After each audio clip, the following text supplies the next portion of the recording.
Hey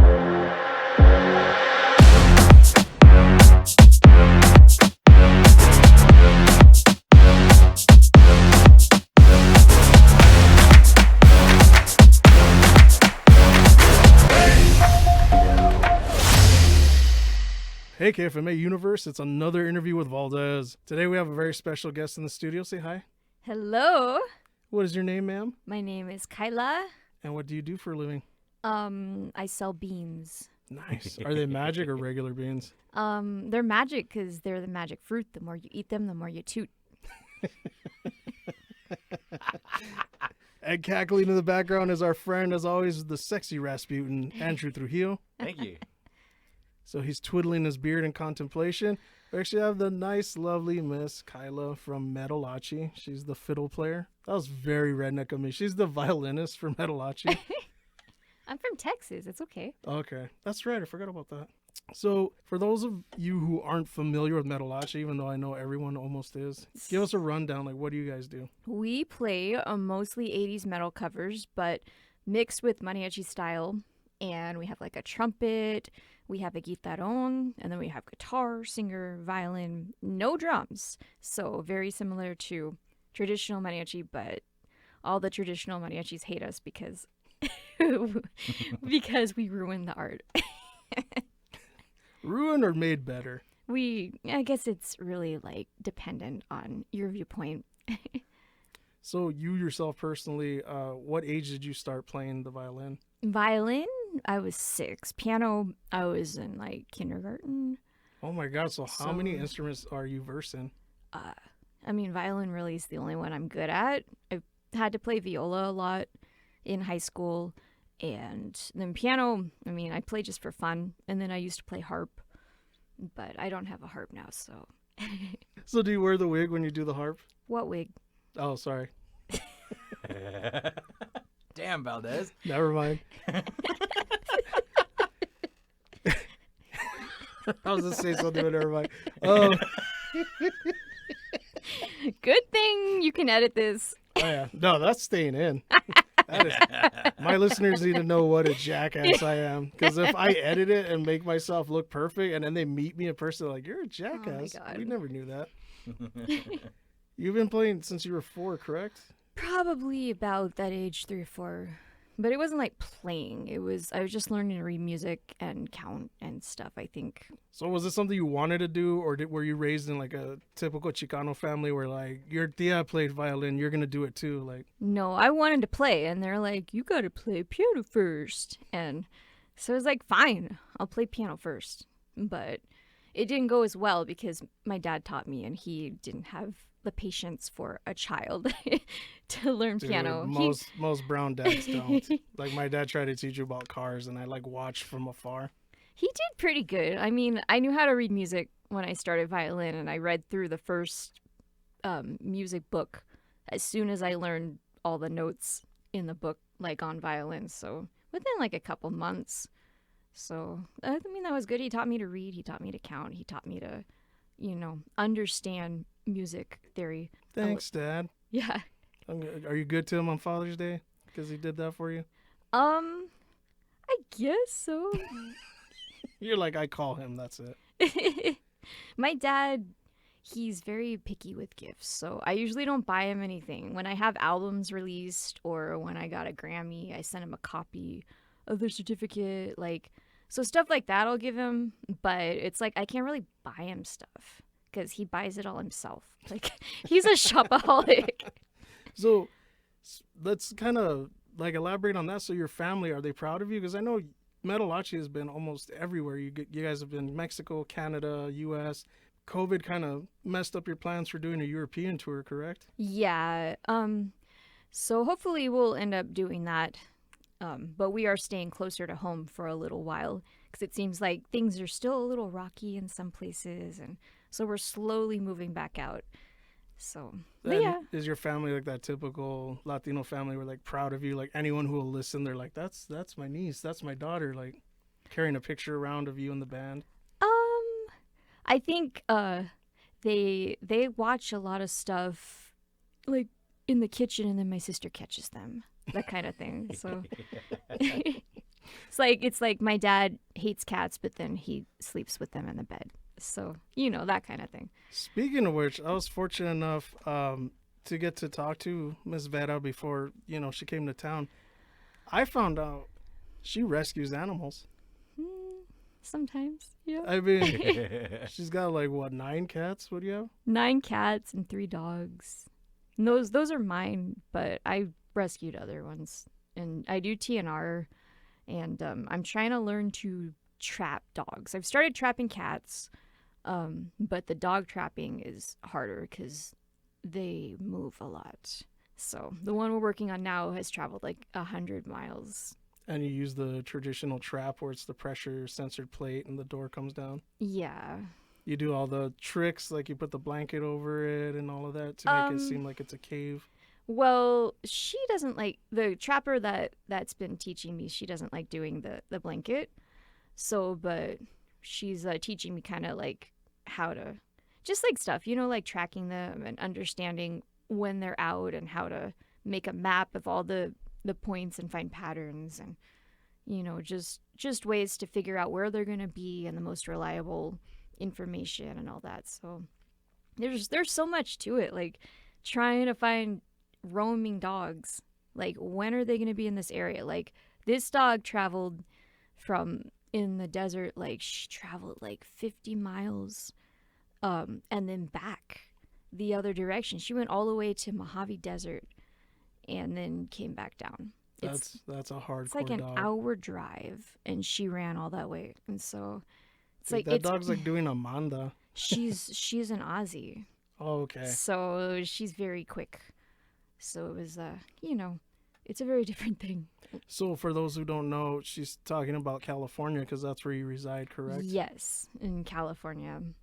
So I reside in the desert, and, from what we were talking about before, it seems like there's a lot of the same problems with animals there as there are here. So It's I think it's all over the place, and we as people have to be more responsible in getting our animals, fixed so that way the population can't be so large that we can't handle it, and it's like, hey, eat local and also adopt local. And vaccinate, and also when you have dogs, socialize them. I actually had a very traumatic incident with an unsocialized, loose, unneutered dog who ended up killing the dog I was trying to rescue.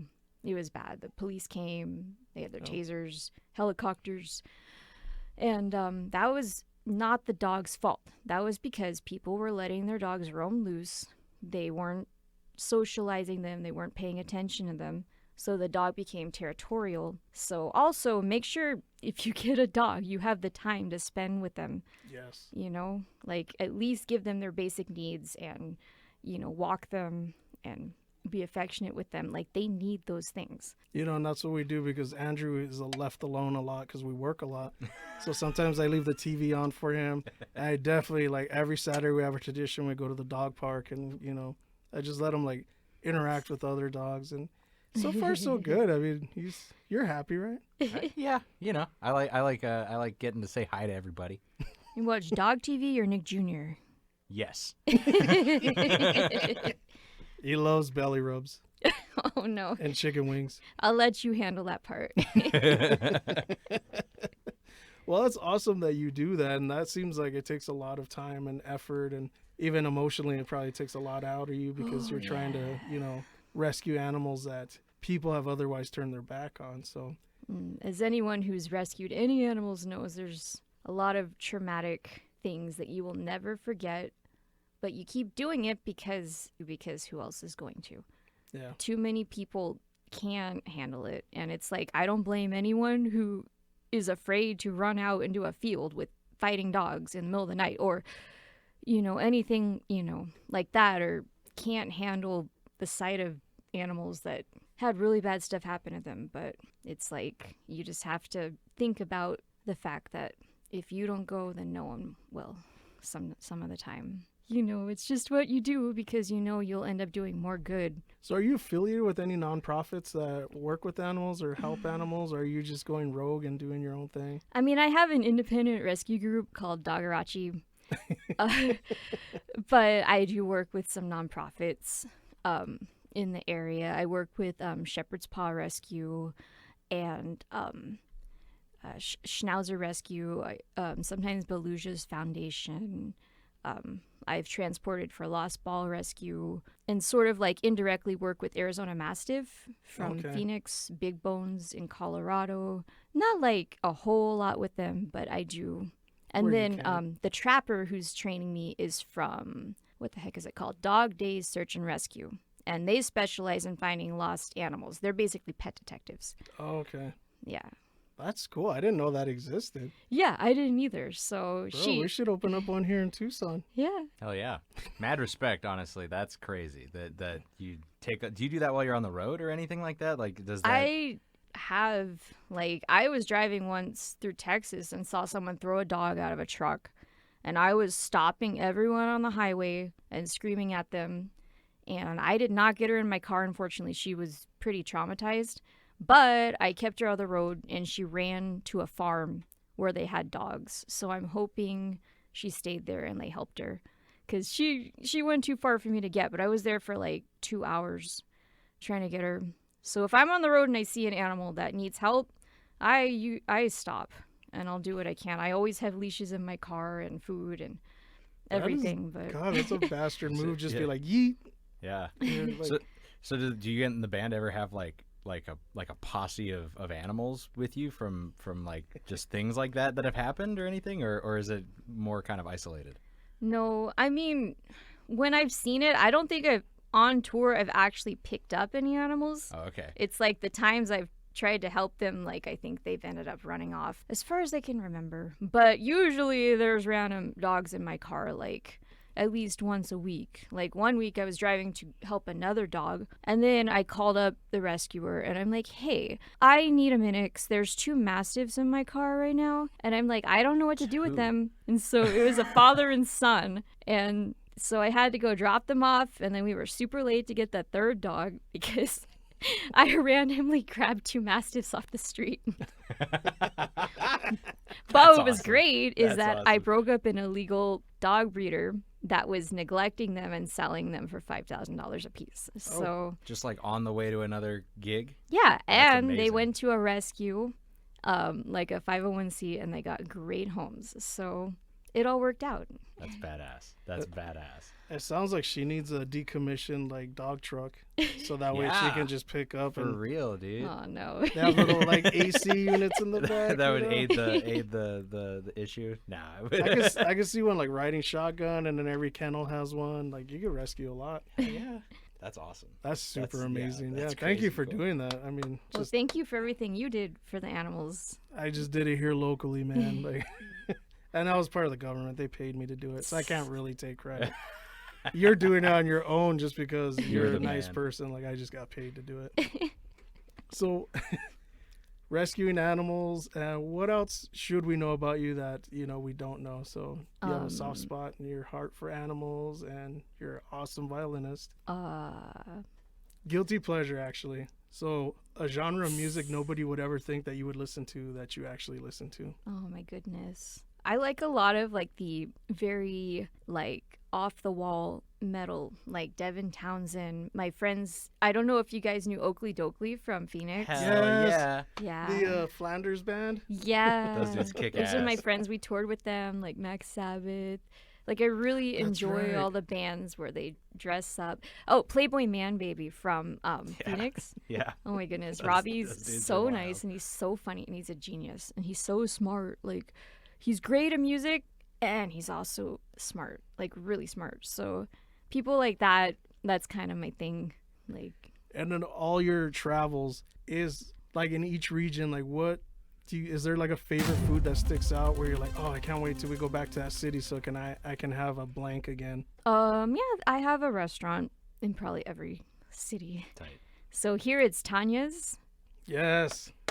Yeah, that place is good. I also like Taco Shop, but they closed. Yeah. They had like the best chile. Like I liked going there, and they're 24 hours. So it's like I remember being here with one of my other bands, and it's like 4 a.m, and we're like drunk off our asses, and we went there. It was great. So we walk into Tanya's right now. What's your go-to order? they have those football-sized burritos. So usually one of those, they stopped putting tater tots in, I think. The tater Did they tots really? were, last time I went, they didn't have them or they stopped doing it. But I got last time I got the mushroom burrito. That was really good. But I'm vegan, so I eat off the vegan menu. Okay. So I got usually the soya verde is what I get, and that's really good. So you probably do like soy chorizo and all that. Yeah. So, but they have good stuff. But I know it's not very Mexican. I mean, burritos aren't Mexican anyway. But tater tot burritos, I don't know, the crunch. It just I love it. That sounds amazing. See, as a fat dude, I take it next level and put like guacamole in it with cheese. And Andrew, where could you suggest that she goes next time she's in town? What's your favorite spot? Oh man, you're really putting me. I mean, Minidito's famous, Yes. but I don't know, man. I mean, there's a lot of good Tucson staples for food. If you're really looking for heartburn, you can go to Lucky Wishbone. Lucky Wishbone? Okay. They do fried everything. I don't know though. Yeah, Lucky Wishbone, EG's. I'm trying to think of other just Tucson things. When you're from Texas, fried is like a food group, though. Oh, 100%. So it doesn't 100%. really phase me. I go through withdrawals if I don't have fried. Yeah. Club Congress, where we're playing tonight, they actually, their menu is always pretty good, too. They got some new stuff last time we were there, and They have up their game. I was They pretty have. impressed. Because before it was, good, but last time I was like, oh, my God, this is awesome. So Hell yeah. I'm glad you brought that up because the last time pre-pandemic, that's where I saw you guys perform was Hotel Congress. We even got a room there and everything. So tonight you guys are there again, and it seems like every time you guys go, it's sold out. So are there any tickets available? maybe.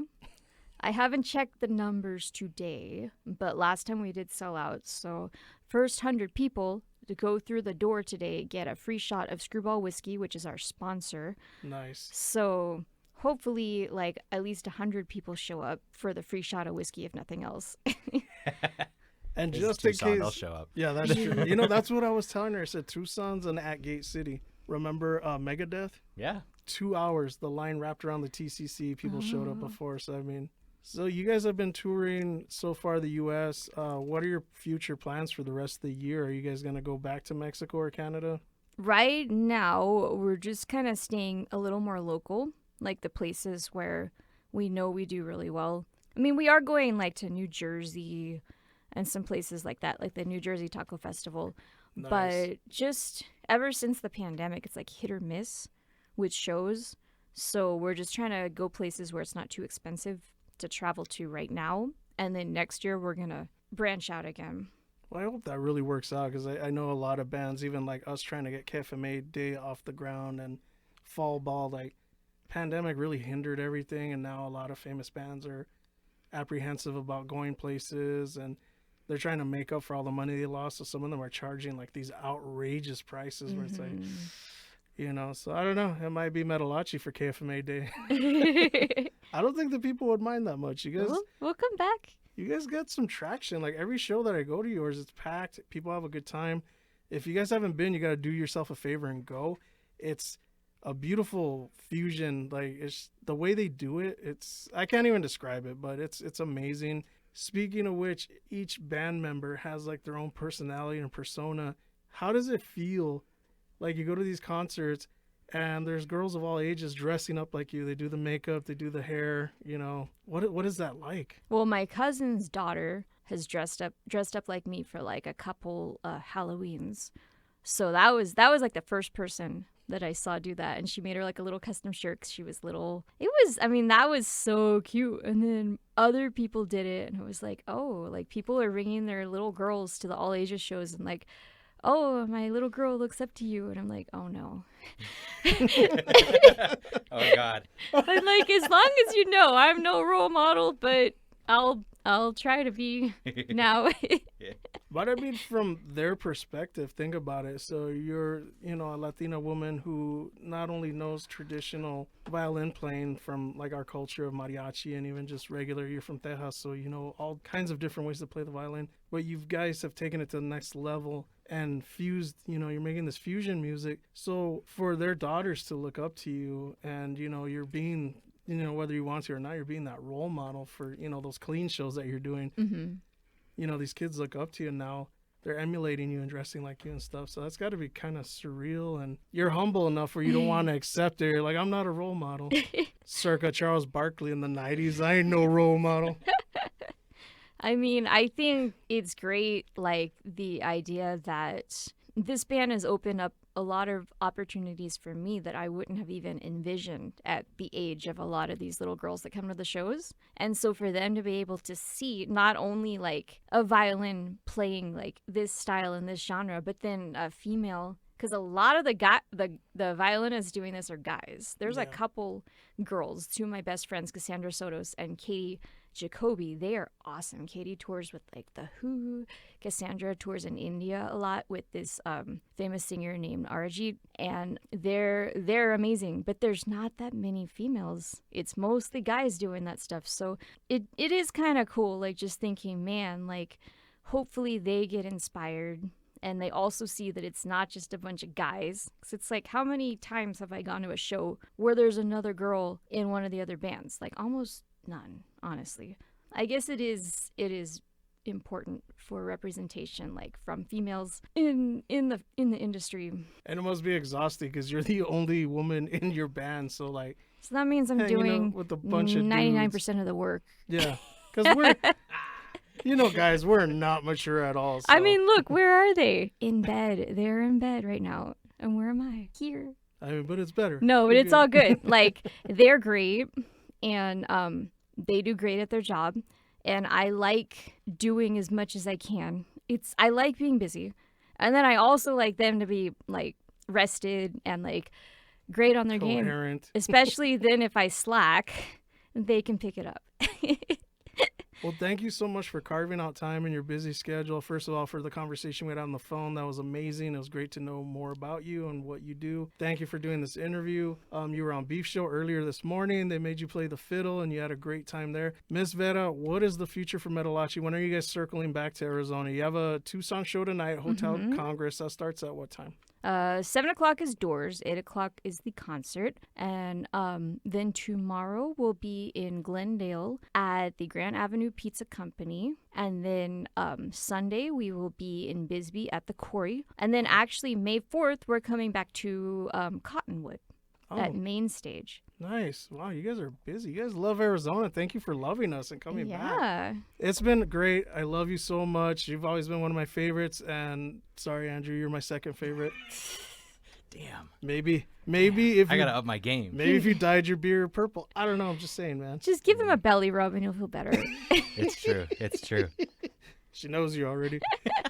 Well, this has been another awesome interview with Valdez and Andrew here. And thank you, Ms. Vera. I hope to see you again. And I will see